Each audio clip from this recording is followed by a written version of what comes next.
Got your bracket all set, man? Who you talking to? You talking to him? I know He you. already said he didn't do his bracket because he gotta leave the show early to do his bracket, get it all set up. I think he's still finishing his research.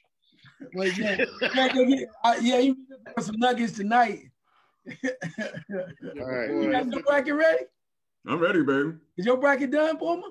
I did my bracket, yeah, about 2 hours ago. All right, did you put it in the thing? Yeah, I put it in there. You won't be able to see it until tomorrow, though. Oh, I ain't looking for nothing. I already know what I know. I ain't accusing you of that. But I'm doing that. You can't see everybody's until like when it's just. Yeah. Look, I know you. The way you said it though, like you was like I was trying to peek at your test or something. No, not at all. Not at all. Look, hey, look, this ain't the lower lecture hall. No.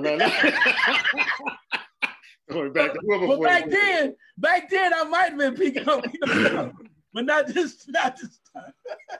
Because you was a smart dude. I told you. That's why you lived in Timken Court at Wilberforce. Welcome to the First 40 Sports Show. This is I, Puma, along with Black Thor and Ice Water, a day before the tournament. And the guys are getting their tournament brackets together. And look at Black. He's looking a little nervous there. He's looking like Spanky on the Arcane. Little rascal. Oh, boy. Learn that poem. But we're going to hot topics right away. And the passing of Marvelous Marvin Hagler. This caught me way off guard. Passed away at 66. I'm going to let Ice talk about it because he's our boxing guy. Give us some words about Marvelous Marvin Hagler. That is his name. He paid for it. It's Marvelous Marvin Hagler. Yeah, I think a lot of it though, when you from the start, when I think about his career, but I think about Marvelous Marvin Hagler, I don't think he got his just due early enough. You know, he was doing this a long time. And when I start looking at his records and whatnot, we started learning about him later on in some of his latest fights, right? But because he was a middleweight and he was a middleweight champion, middleweights for a long time it wasn't that class, right? You really weren't thinking like, oh man, who the hell is the middleweight champion, right? So it didn't have the luster of welterweights and heavyweights. So for a long time, he was just kind of out there. Because you think about it, he started his boxing career in 1973, man. Mm-hmm. For like 14 years. He was 62-3-2 as a middleweight. And again, 62-3-2. The man was nasty. But the one thing that I think you guys are like, and I'm gonna get off this real quick, is he was an East Coast guy, right? Straight up, no doubt about it. Boston. But born in Newark, bro. So and you could tell when he talked, he was always about park the car. I mean, there was no misunderstanding where this man was from and who he was, and he loved where he was from, which I love because he was just so East Coast, right? And I love that about him because he loved where he's from, but he also represented it well. But man, his record was amazing, and he fought a lot of guys. He fought like people don't know guys like Sugar Ray Seals, who he fought 3 times. Sugar Ray Seals was a tough guy. Vito Antuofermo, Mustafa Hamsho, Roberto Duran, right? Back in the day. Then of course we know more about Thomas Hearns, John the Beast Mugabe, and Sugar Ray Leonard. But he was an amazing champion. Yeah, a lot of people just understand that. A lot of people didn't get to know him until like maybe the 80s, man. But like I said, dude was doing this thing a long time before that. And we must understand that he was a great champion, seemed to be a great dude, was about the business. And his last fight, man, was a Sugar Ray fight. Yeah. You know what I'm saying? That was his last fight. And you think about that, you go, damn, no rematch, no nothing, but that was his last fight, man. They stole it from him. That's why they stole that fight from that man. Yeah. Why would you fight again? Depends on who you ask, though. Yeah. you and I are going to have that debate, I know, later on. But Black, I know we always go back to the 3-round greatest fight ever fought with Hearns and Hagler.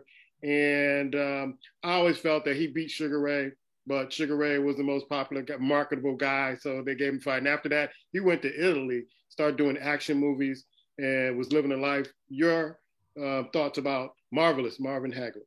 It's interesting because I was reading this past week what Bob Arum said right after that fight. that Sugar Ray said to Bob, it might have been the same night actually, go to him and say, let's do it again. We'll make a fortune. And Marvin said, tell Sugar Ray to get a life. Simple as that. Tell him to get a life. That's exactly what he said. Aaron said he had never seen a boxer that defiant, like, I'm done. That's it. You know, like you said, I felt as well they took the fight away from him. At that time, Sugar Ray was more brass. Marvin was, you know, in your face in a sense. And they kind of, you know, Sugar Ray kind of basically, I don't want to say clowned, but he basically, if he won the fight, he won it on style points. I don't think he actually won it basically with the boxing, but he did win it on style points. And I respect the fact that he just stepped away, man. He was always, to me, he was always his own man. And interesting, I thought about this the other day. Marvelous Marvel Hagler is the reason why I really just can't enjoy boxing today. Because if you grew up watching him and other boxers, the way they kind of put it down, it's hard to sit back now and just watch boxing. Because when he stepped in the ring, he was about it. Yeah. He was, I mean, when that bell hit click, a ding, until it was over, Marvin gave you everything he had and then smiled at them, bro. And that's what we wanted from our boxers. So no, he's going to be greatly missed. You know, it's interesting over the years, his name hasn't popped up too much, probably because he was living out of the country. But just like you, when I came across information, I was like, whoa. Yeah. Had 67 fights, won 62, had 52 knockouts. I'm going to say lost only 2. I'm not giving Sugar Ray that credit. And had 2 draws. I got to look at the record to see the 2 draws.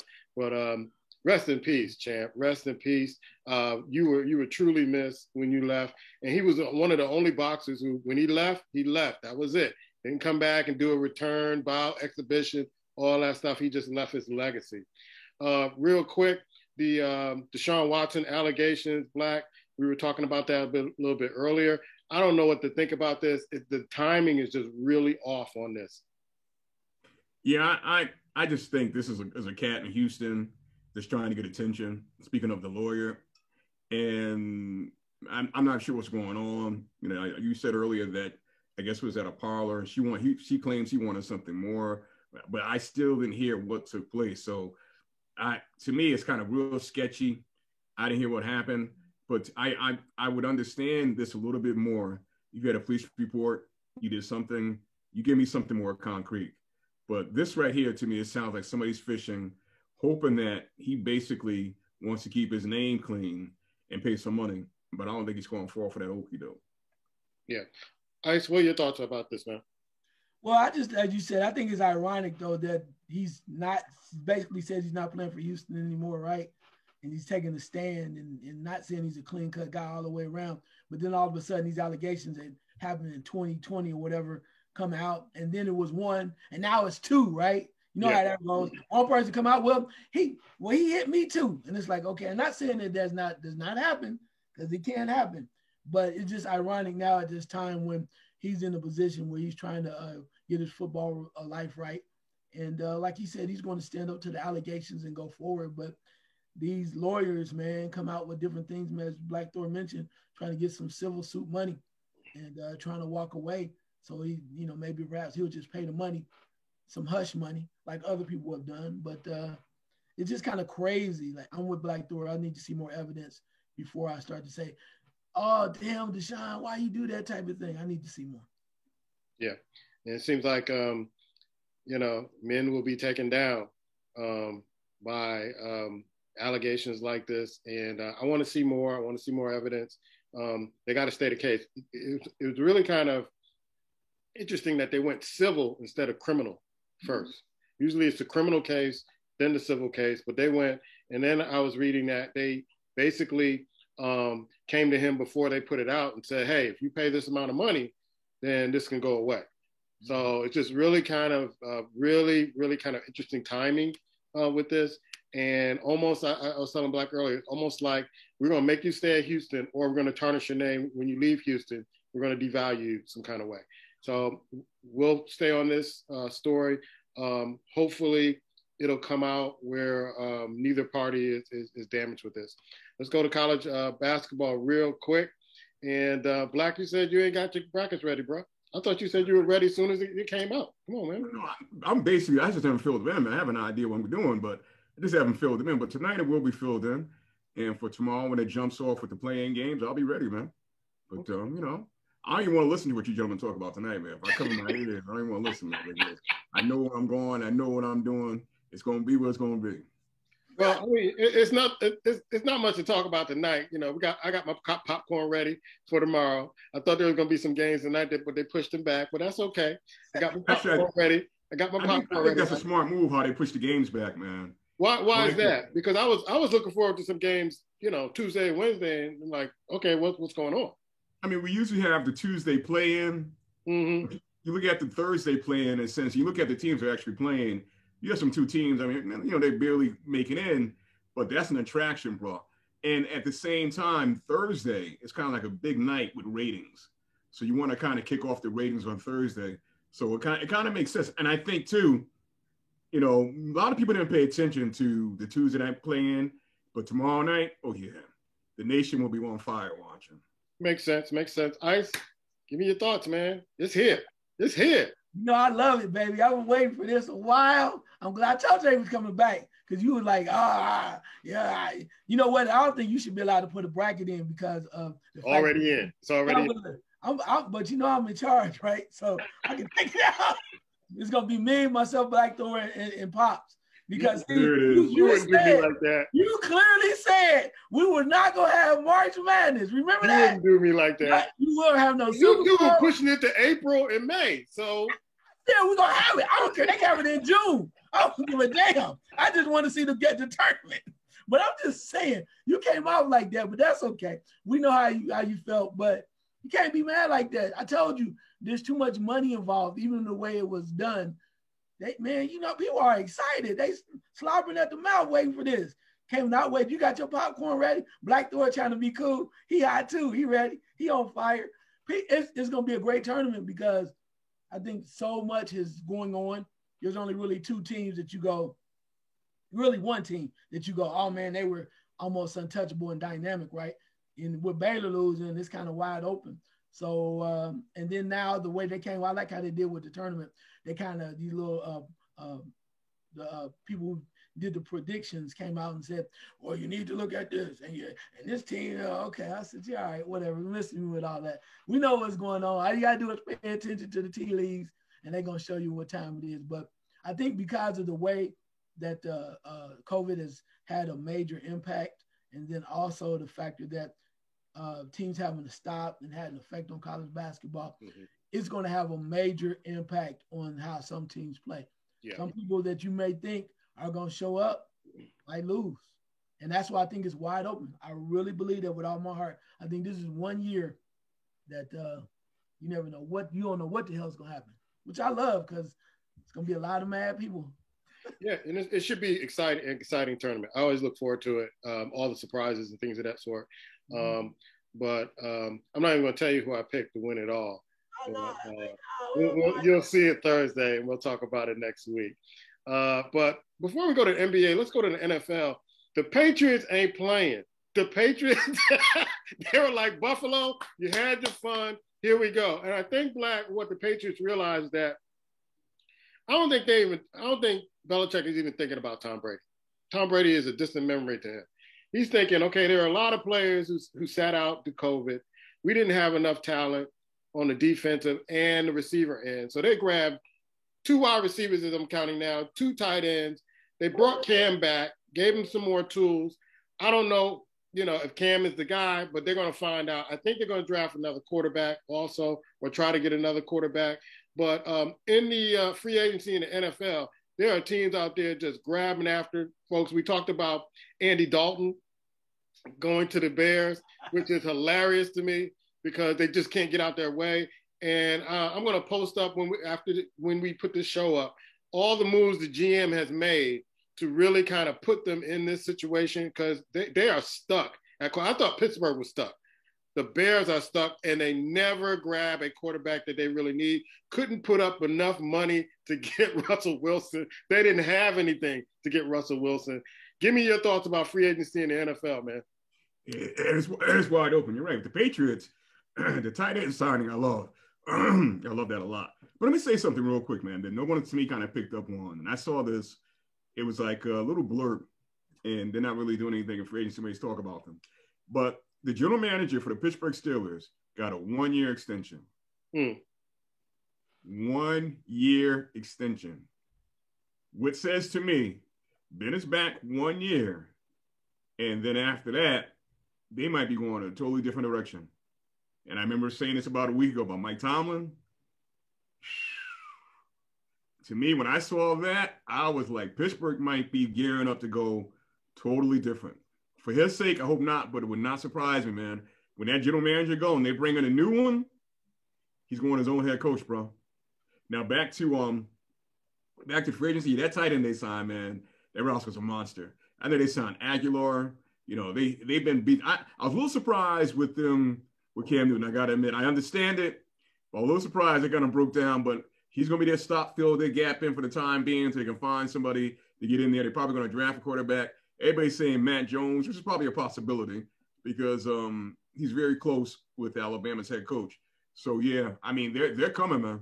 They're coming. Last year they were quiet. You know, they took their beating. They took their pounding. And why would they be concerned about Tom Brady? I mean, they squeezed all the orange, all the juice they could out of Tom Brady. I mean, realistically, Tom Brady gave him all he had. I'm amazed he still has some. And, you know, Tampa Bay is doing what they got to do to kind of reload for another year. You know, Drew Brees finally man up and retired. And I don't know what took him so long. I have no idea.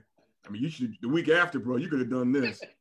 But I'm just going to say this, man. And, you know, it's just me. I respect his career. You know, he played 20 years, 15, and that's a long time NFL. But I still can't get over the fact the way he responded to Black Lives Matter and kneeling about a year ago. And nobody wants to talk about that. Everybody just go around and act like he does this great thing. And that's all well and fine. But at the height of what was going on, he made it about himself, bro. So for me, when everybody throws him flowers and accolades, and I didn't forget that.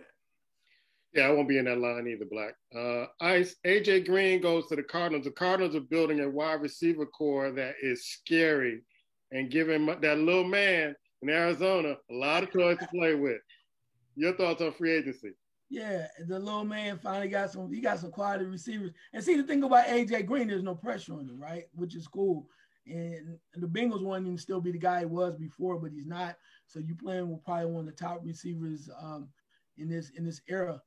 With Hopkins. So, and then if Fitzgerald comes back, who knows, or get him a tight end, and they're trying to get a running back too. So, I mean, yeah, more weapons. I think it's great for Arizona, and it's good for AJ Green because I think now he can finally probably get healthy and catch a few balls. I think it's a good thing. But as you mentioned with the Patriots, with Hunter Henry, Jonnu Smith, both those tight ends, it's like the old Patriots, man. Mm-hmm. Like, okay, and then you got Aguilar, then they're talking about bringing in another running back and then a little defense. So, when you look at Cam Newton, you got to go, is Cam done? He might be, but you still, I said it from the beginning, and everybody wondered why Tom Brady wanted to leave. You did him a disservice. He had nobody to throw to. He had nobody to throw to. Everybody like, well, you know, Tom can do these great things, but I don't care who the hell it is. You got to have somebody to throw to at Chicago. Anyway, that's another story. But when you look at it from this standpoint, a lot of moves made. So the Texans are going to not let Deshaun Watson go, but they signed Tyrod Taylor. And somebody is down there is not a fool. I don't know what Tyrod got, but they're like, we're not going to be hung out there signing Trubisky. So we're going to go get somebody. We're going to get somebody that at least can play as long as he don't puncture his lung, right? He might be able to throw a ball or two, complete a pass. But I was impressed by that. The Bills pick up Emmanuel Sanders, another wide receiver, which is going to help them. Can catch the ball, move around a little bit too. Bears and Andy Dalton. Y'all need to leave Andy Dalton alone. Man, he's trying to get his money. What you want him to do? Not sign? Hell, hey, you mean he can't be better than Trubisky? Wasn't greater than Dalton, huh?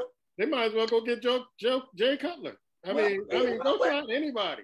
They sign anybody but Kaepernick. And Kaepernick is better than most of these guys they're signing. Or Alex Smith. I mean, you know, you do it too. You can go get that too. But what also impressed me was Miami picking up Jacoby Brissett. That was sweet. People like, shh, Jacoby Brissett. And then they run back and get Malcolm Brown, the running back from the Rams. So I just like the way they're putting stuff together. That's how you build teams, right? Kind of put little veteran guys in there, give them an opportunity. So no matter what happens with the quarterback, you got a solid backup in Jacoby Brissett down there in Miami. And they're slowly but surely making some things happen. Otherwise than that, So old famous Jameis went on back to New Orleans, huh? Yeah, okay. And they talking about the Tyson Hill contract, but when you look at it, a lot of it was for longevity of the money. They want to stretch that money out. But it's gonna be a hell of a battle. I want to see what happens down there in that quarterback room there too. And my boy John Brown, I like John Brown, the wide receiver, ends up hooking up with the Raiders. So that should be interesting. But it's wide open. People throwing stuff around, getting hot and heavy, moving, excited. So some things, and like you said, the Bears just didn't have enough for Russell Wilson. Did not have enough. I'm telling you, Seattle was not going to let that man go anyway. They're not letting that dude go nowhere, man. This ain't Houston. They ain't letting him go. Yeah. The Raiders gave up most of their offensive line. Trent Williams re-signs with San Francisco, which makes a lot of sense for them. They need him. So there's a lot of things happening in the NFL. But let's go to the NBA. I just heard Trevor Ariza, Black, just signed with the Miami Heat, which they need another defensive dog down there. And I think he'll do well. This is the 11th time he got traded. So it must be some value to this guy if teams can keep wanting to trade him and get him on their squad. Your thoughts on the NBA, your eye test, and the trading deadline? Yeah, Trevor Ariza is a dog, man. I mean, I'm happy to hear he's still playing in the league. I'm going to say this, man. I know a couple of weeks ago I went on the Pelicans and the coach, but I watched them the past week quite a bit, and they're buying in, bro. These young cats are moving around without the ball. They're scoring a lot of points. They got to grow up and play a little defense towards the fourth quarter. But the way they are playing offensively, and don't look now, man, but the cat that came out of UCLA that couldn't shoot a lick before is draining. When I say draining, they worked on his shot, Lonzo Ball, and he is draining at a high percentage rate, 3-point shots, bro. When I say, I mean nothing but net, hitting it down. So they're heading in the right direction, man. You look at, I know we were saying before, what's his name is doing a lot. Zion is doing a lot with the ball, but realistically, he's not. From time to time, they allow him to bring him up. When he does, man, it opens up the floor for the rest of them, and they're fully taking advantage, man. They just got to find a way to tighten that defense up. But I tip my hat to Stan Gundy because I was throwing my hat at him a while ago, but I'm going to tip him now and say, you know what? I can see how you have him come along, man. Good job. Good job. In a short period of time, I see some growth. The Clippers are a joke to me. The Clippers are basically a run team that don't want to play any defense. You have some old players there that don't want to play any defense. And once they realize they're in a game, Paul George is the leader of this, in my opinion. When they realize they're in a game and they're not scoring, they give up. And that's what they did in the playoffs. I watched them twice this week do that. They give up. And the head coach can talk about it all he wants. We got to play defense. They're not listening to him. They don't want to play defense. They're old, bro. Paul George never played defense. Leonard, he wants to basically be out there when you're winning, but he can't do it by himself. The rest of the team, they're basically giving up layups like it was cotton candy. Matador. No one's standing in front of them. No one's moving. Unbelievable. So, yeah, Clippers, I know they're in a good spot now as far as the rankings, but that's not going to last long. They're going to come down. It's going to be an early exit. And I'm going to say this to get out of the way, man. I don't know what kind of triggered this, but the Utah Jazz are starting to play with some dog, and they need to. They're starting to play a little bit of nastiness. People kind of been, a little mean to them, kind of overlooking them, not taking them serious. I've seen them, the past couple of games come out and do some nasty things that they just need to start doing. I don't know if the head coach said it to them or who said it to them, but that's what they need to be because it's going to be a fight. No one believes they believe to be in the spot that they are. But if what's the thing, you have to take over and keep that dog on, man. Play mean and nasty and do your thing. Yeah, Donovan is kind of taking a lot of things personal, and yes. You can see it. Time. You can see it in his game. Yeah. Right, your eye test, man. Yeah, a lot's going on, man. From the standpoint, like you mentioned, the standings, Miami moving up in that 4th position. Charlotte's at 5. Interesting there. Bulls are at 9, man. The Bulls are at 9, trying to do a little something. What I found out about the Bulls is a lot of people dog Billy Donovan for the way he coached, but he did an interesting thing recently where he took out Kobe, the 2 of the starters. Kobe White, and he took out Carter. And he put in 2 veterans in there, and they started winning. And then, of course, Levine goes off, which is one of my favorite players, and they start winning the ball game. So sometimes I think you have to let these guys know here's what we're trying to do. It shows you're trying to win. Now, we're waiting for you to develop. We've given you the money. You're moving forward. That's great. You might be great down the line in another year or 2, but if we're trying to win this year, you might have to watch and have to learn how to come off the bench a little bit for us to be in the best position to win. So I applaud him on that. That surprised me a little bit too. Also, too, even though the Pacers have been struggling a little bit, Karis LeVert is supposed to be joining them soon. So I want to see how he plays in that mix as far as that chemistry is coming back with Indiana. Because I think with him being so young and if he's healthy, he can really provide a lot of energy to that team that they didn't have before. Looking out of the West, I agree with Black Thor. Utah is making a move. Surprised me with that number 1 spot. Phoenix is number 2. Lakers 3.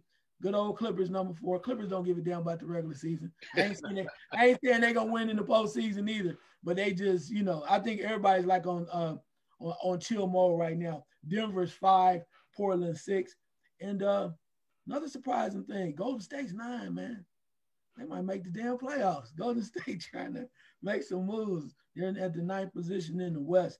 Other than that, just looking at the free agency, Atlanta was thinking about trying to move John Collins. Not sure that's going to happen. Mainly because John Collins, I think he's going to be a free agent after this year, and they don't want to lose him just for nothing. I know Chicago was talking about getting rid of Lauri Markkanen. I like Markkanen. I do. I really do, but he's going to be a free agent. So the question is, if you do not trade these guys, they're going to walk away. You get no compensation whatsoever. Pelicans, looking at Black's boy, Lonzo Ball, but he's been shooting the ball so well that they kind of put him off the table a little bit. They don't know what to do with him. So they kept putting him off the table. But somebody they might trade, they're looking at, they got to trade Eric Bledsoe, man. They paid Eric Bledsoe $17 million this year. And he's going to make $18 million next year. For what? Eric Bledsoe struggled in the playoffs, things like that. So you need to move on. Also, they're thinking about getting rid of JJ Redick, but JJ's been playing well too. They had taken him off the active roster, but then they put him back in there because nobody came for him, and he's been playing well. So I think they're going to keep moving forward that way. Also, too, Toronto is really looking at trying to trade Kyle Lowry. Kyle Lowry's 35 years old. He'll be a free agent. Is he their leader? Has been there for a long time. Yeah, but at the same time, he's going to be a free agent next year too. So are you going to spend that money on a guy that's 35 plus?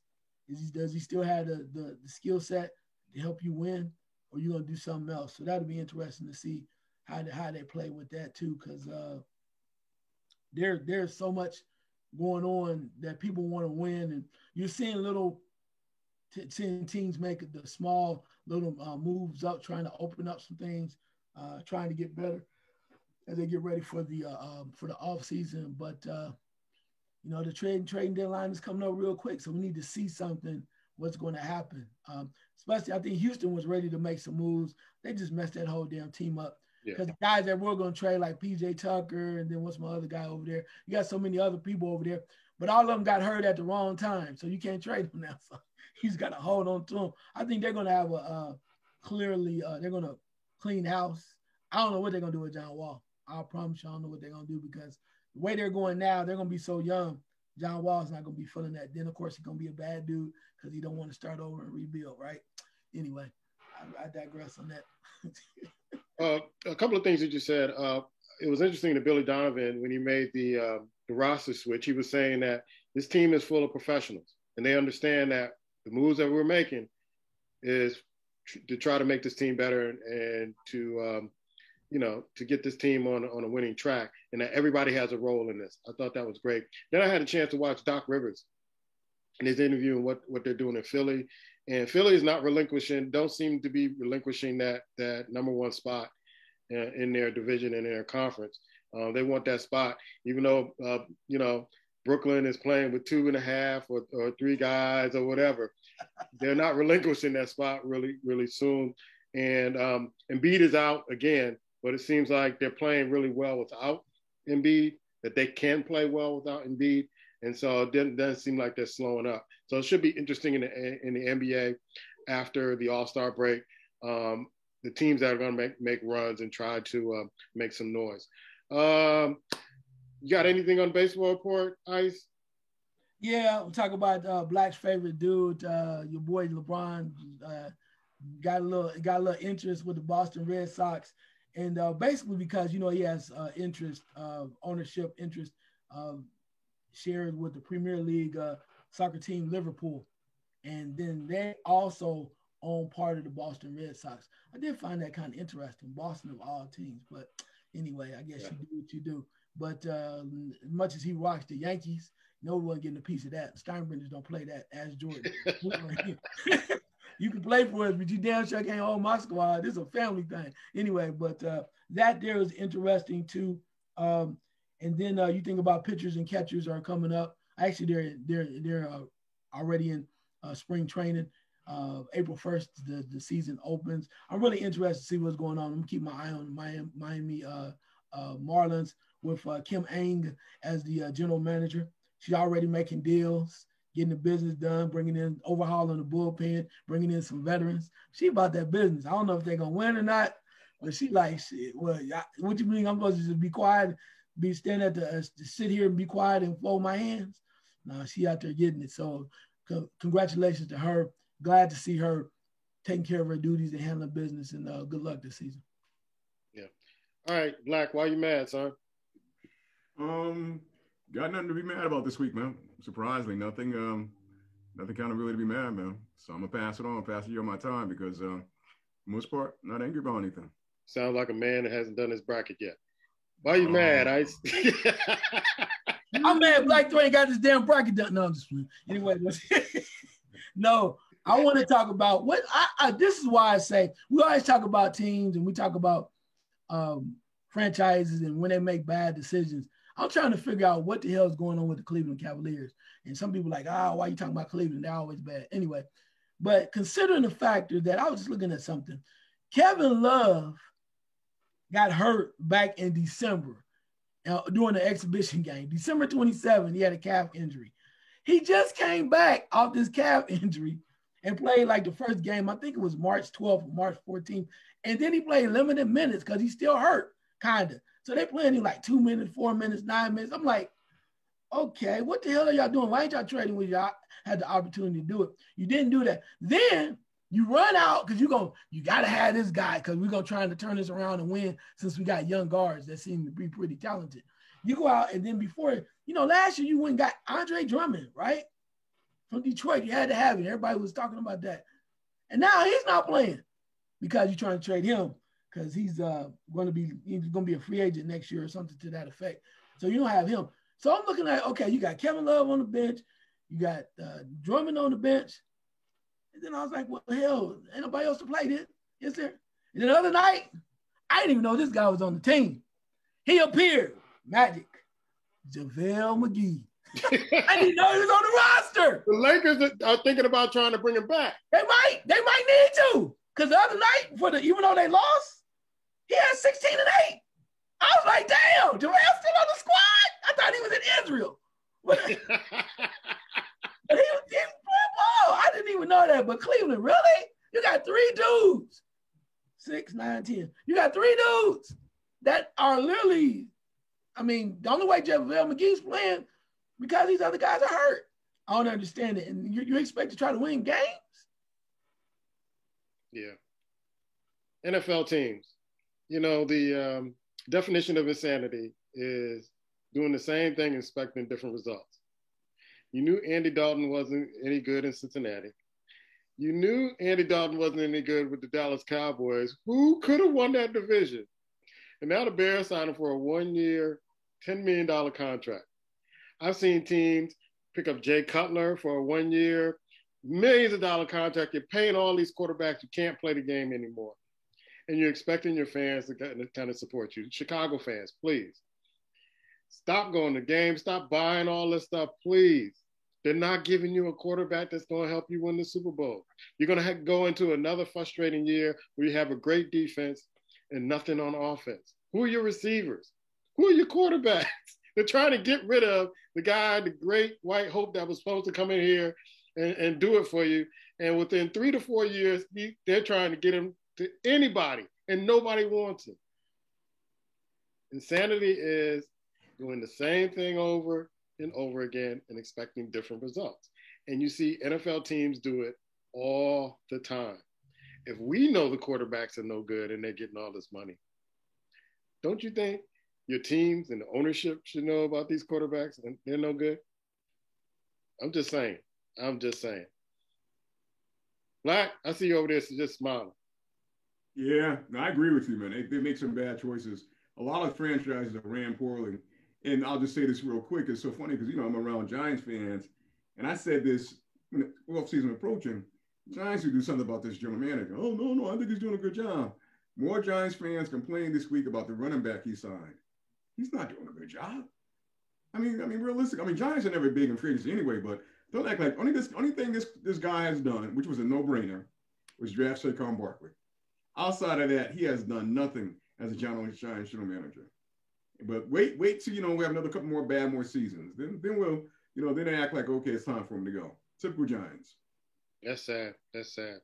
At least Dallas got Dak back, so there's one team that is doing it right.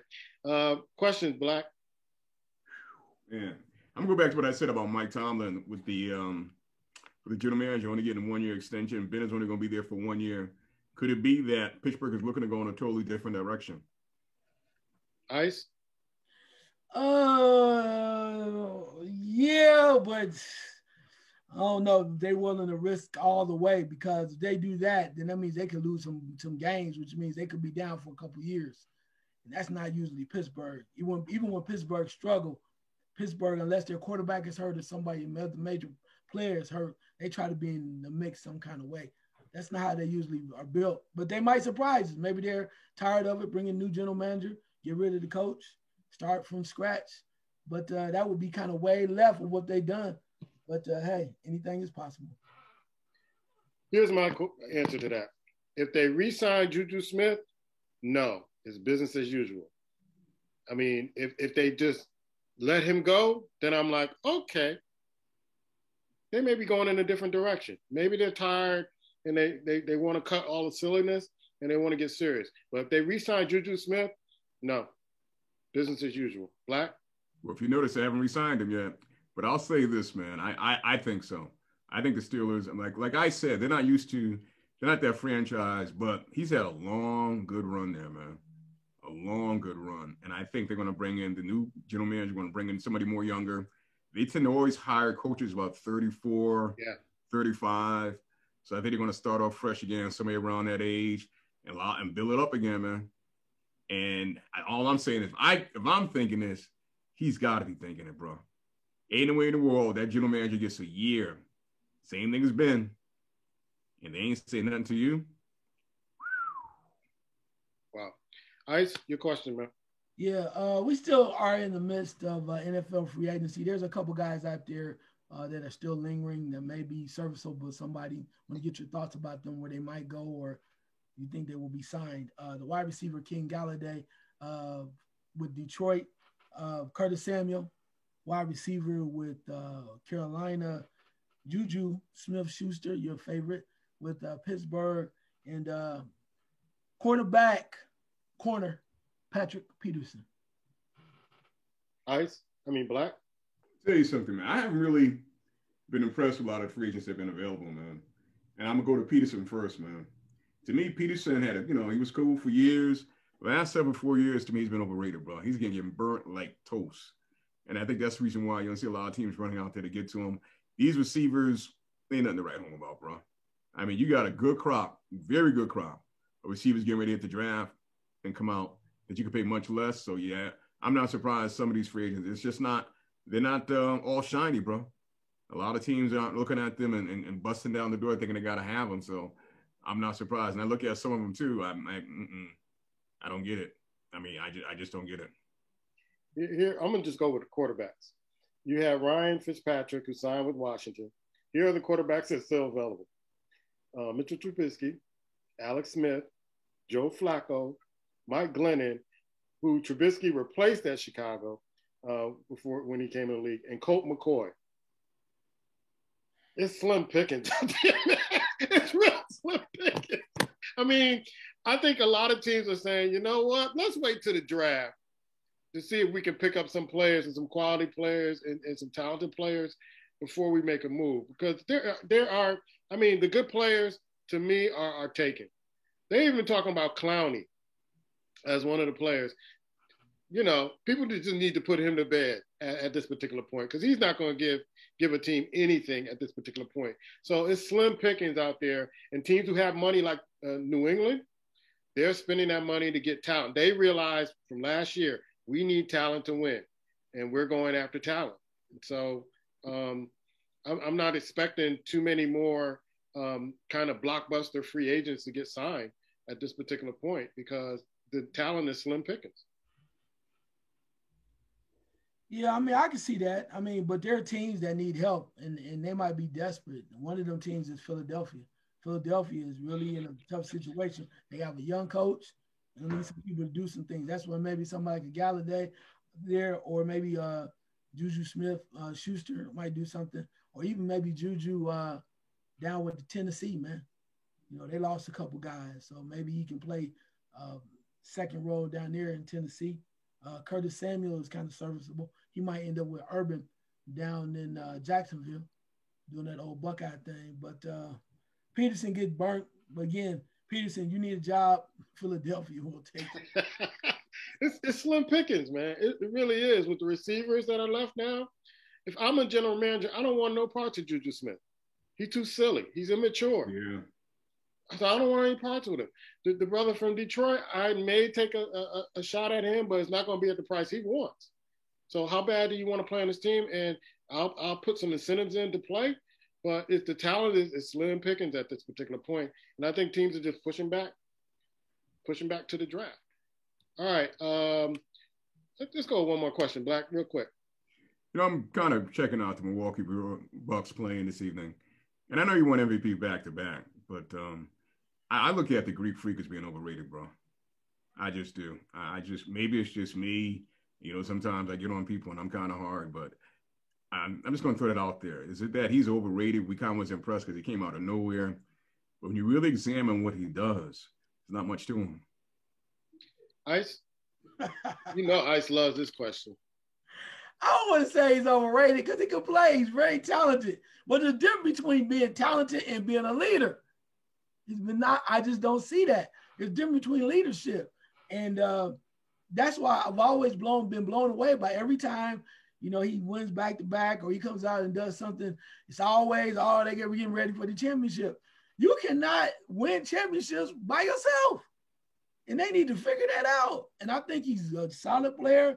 He has a different type of skill set. And I won't say he's overrated. He just does not appear to be a great leader. People said that about LeBron years ago when he was in Cleveland.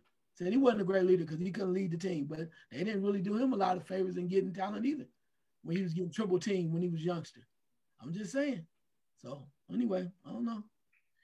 The similarities I see with you mentioned LeBron and Antetokounmpo is that when LeBron came in the league, he didn't have a great supporting cast around him, and I still see that with Giannis Antetokounmpo. They never really supplied him with a supporting cast. And I keep bringing this up. The player that I thought that Milwaukee should have kept was Brogdon.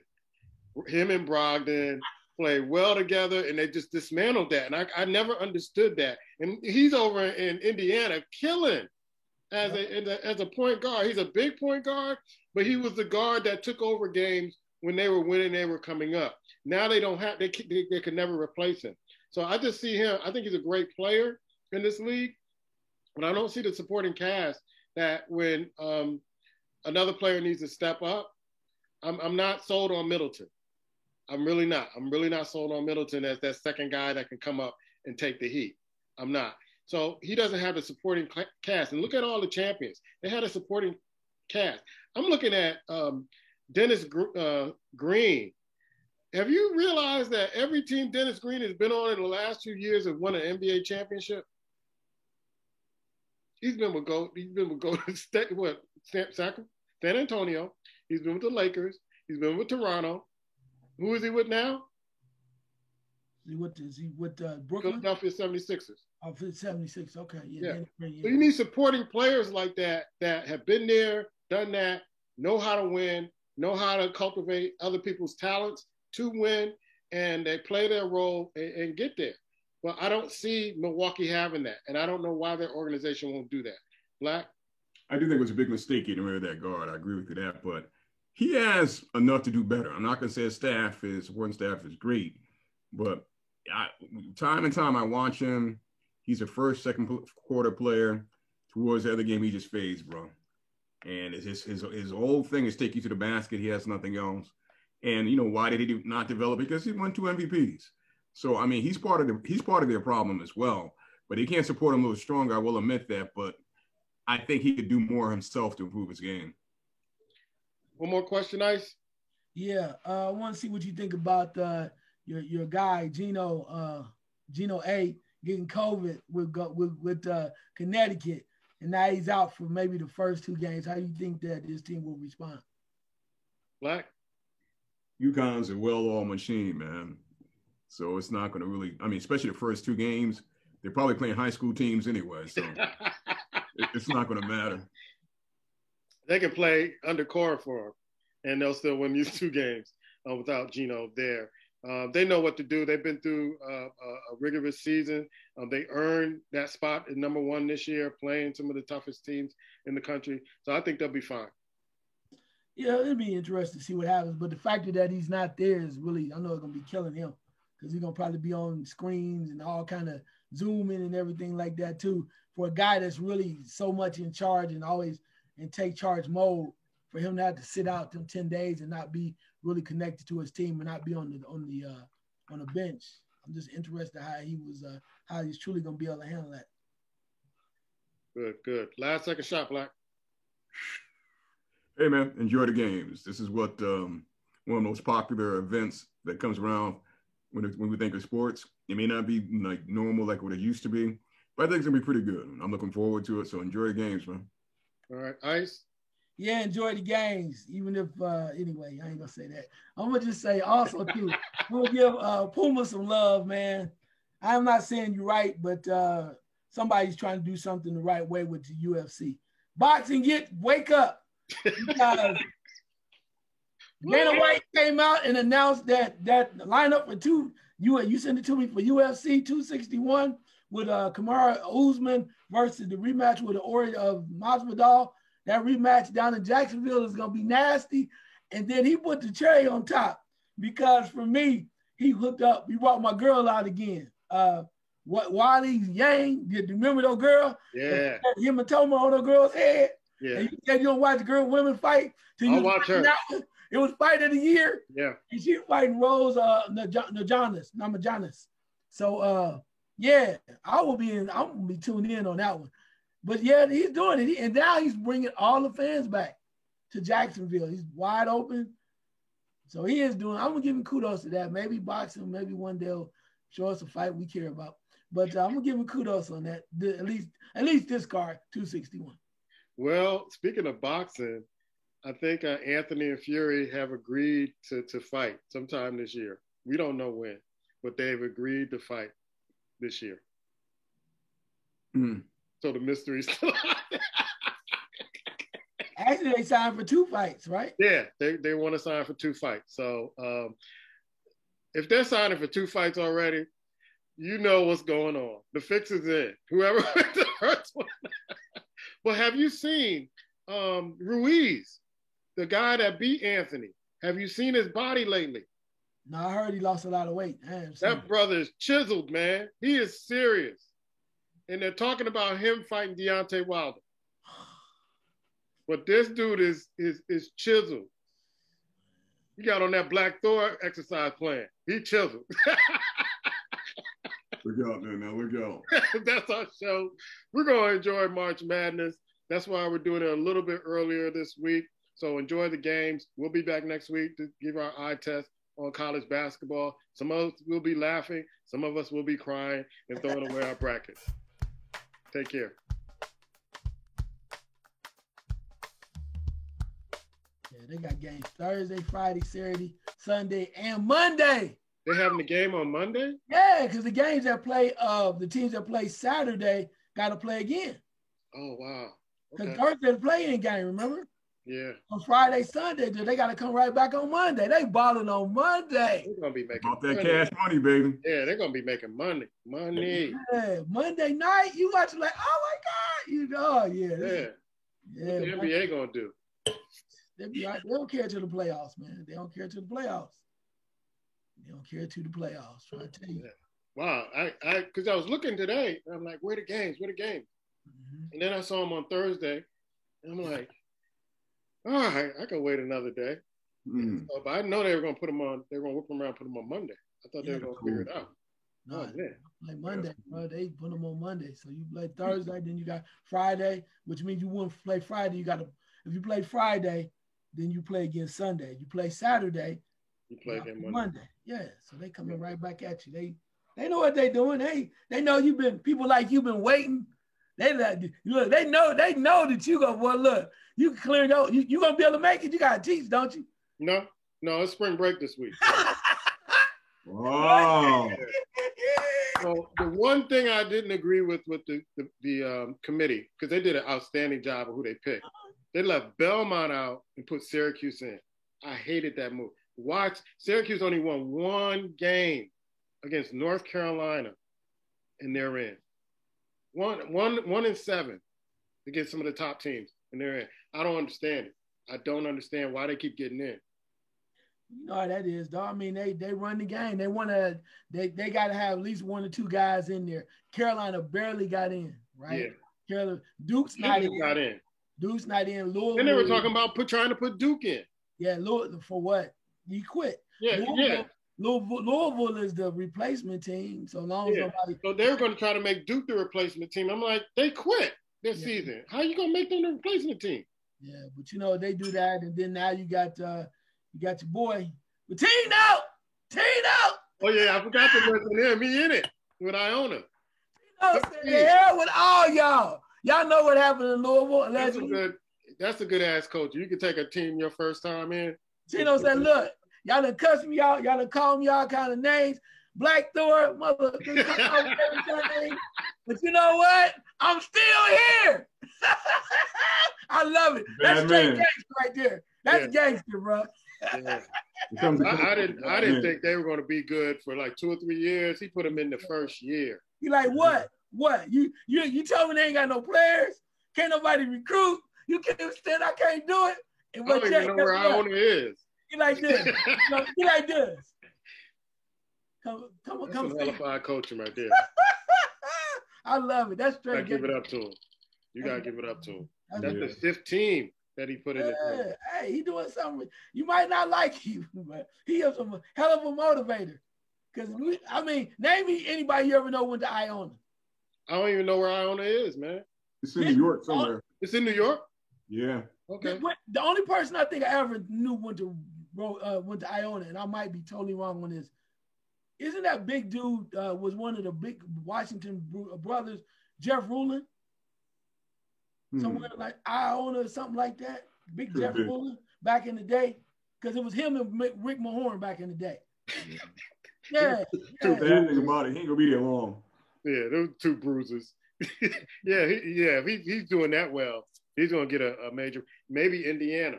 He said he don't want that. He already said that. Indiana, because they're talking about your boy Stevenson's from Boston. If he doesn't work it out there, that might be a job for him. I was looking at that today with PTI. They were talking about Stevenson going to Indiana. Stevenson said he don't want that job either. He said he don't want it either. No, I tell you who they should get, and they've been talking about it a little bit, but he probably won't go. You had to put a lot of money on the table, and then the question is, how far does this team go this year? That I think he'd be perfect because where he started, he had nothing, and nobody expected him to win, and they right there is was it Scott Drew from Baylor? Yeah, from Baylor. He's from Indiana. His family's from there. I think his dad somebody went to Valparaiso back in Indiana back in the day. And if you can get him, because you get to come home but I don't know. They dogged him, sent him out there into the pasture out there in Waco, out there with Baylor. Didn't think he was coming back. He came back to King. So, when you do stuff like that, you turn a program around after all of the stuff that went down out there and the allegations, and you come back and your team is really on top, sitting really pretty. When you build something like that, it's hard sometimes to just walk away just because it's Indiana. But then again, stranger things have happened. Yeah. Give you a little hint. I don't know if Gonzaga and Baylor are gonna win the championship this year. Okay. Well, you know. Hey, you know what? You gotta do what you gotta do. I don't think they're gonna win this year. Yeah, well, you gotta do what you gotta do. Look, I said, you know where I'm rolling. I've been telling you something since day one. Yeah. That's all I'm gonna say. I've been telling you something since day one. Yeah. And they got injured, they came back, they up. Now they looking at everybody like, what? Okay, I'm trying to tell you. Y'all, hey, Black, you gotta give us a hint, man. Come on, man. You see my bracket tomorrow. What is it, Virginia? Virginia, that's what I was thinking. Virginia Union. Virginia Union, VCU, baby. Go to Georgetown, man. Georgetown coming up. Hey, it's hot. What I want to find out is because a lot of people pushing Alabama. Really? Yeah, a lot of people like Alabama, so I'm gonna see how that rolls. And they struggled against LSU. Yeah, but people like Alabama. They talk about their guard play, and they just like the way that they play. I'm really, when I'm reading some of these things, you know, they sending people down the line. People like Alabama. Some people like some other teams that I'm really just like, really? Yeah. You know, they're pumping them up, and I'm like, are you sure? Yeah. You know, so it's gonna be interesting because, you know, you got to know what you're doing, and if you don't, because early on is what's gonna kill you. If you mess up in the first round, yeah. Well, it's a lot of games out there though, because they're pumping up. I want to see what your squad gonna do. Loyola Chicago, you know, Villanova. We don't know what's happening there. Is Creighton gonna win? Is Creighton ready? You know, what's going on? Loyola Chicago is good, but they're not as good as they were a couple of years ago. All right. They're really good. They're really good, and don't sleep on them. But they're not as. If you expect them to go to the Final Four, I don't think it's gonna happen.